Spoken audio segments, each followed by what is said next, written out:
नमस्कार जय जगन्नाथ समस्त को आज मु गोटे नुआ रेसिपी नहीं छोटिया ब्लॉगटे नहीं आपण मान पाखक आसी आशा करे आपण को वीडियोटी भल लगिले आपण गोटे छोट सब्सक्राइब लाइक शेयर आउ कौन करथिले भल होइथांदा केमिति कले भल हबो सेटा मते टिके कमेंट करी जणैदेबे। तो चलो तो देखिबा वीडियोटी केमिति बना हेछि। प्रथमे मु गोटे लिटर क्षीर नै गली। क्षीर रे किछि चीनी अल्प टिके लूण गुजराती गुंड गोलमरीच गुंड तेजपत्र 2-4टा किछि काजू किशमिश कटा होइथिबा नडिया कोरा होइथिबा नडिया सब को मिसई मु भल से फुटे देली।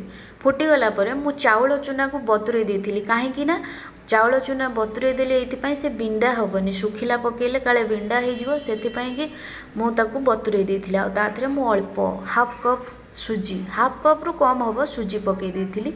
सुजी पकई मु भल से जंती देली। जंती देला परे देखंतु डो रेडी हो गला। कौन आपको कहते मुझे जानी किंतु सेटा रेडी हो गला। रेडी हो गला परे मु प्रेशर कुकर बसई लो फ्लेम रे 2 चम्मच घी देदेली। घी दे से जंता को पकईदेली। ताको पकईदे भल से थापी देली कहीं थापी देले से टिके लेयर तल को पड़ेबो आउ गैसटा सबुआड़ को जो बांफटा सबुआड़ को जीव से मुझे थापी देली। थापी देला परे मु लो फ्लेम रे 1 घंटा बसैली। 1 घंटा बसैया परे देखंतु आमर पिठा केते सॉफ्ट आउ केते नरम होइछि। विश्वास करिवेनी एते बड़ पिठाटे हेतिला 1 घंटा भितरे सबु सरीगला।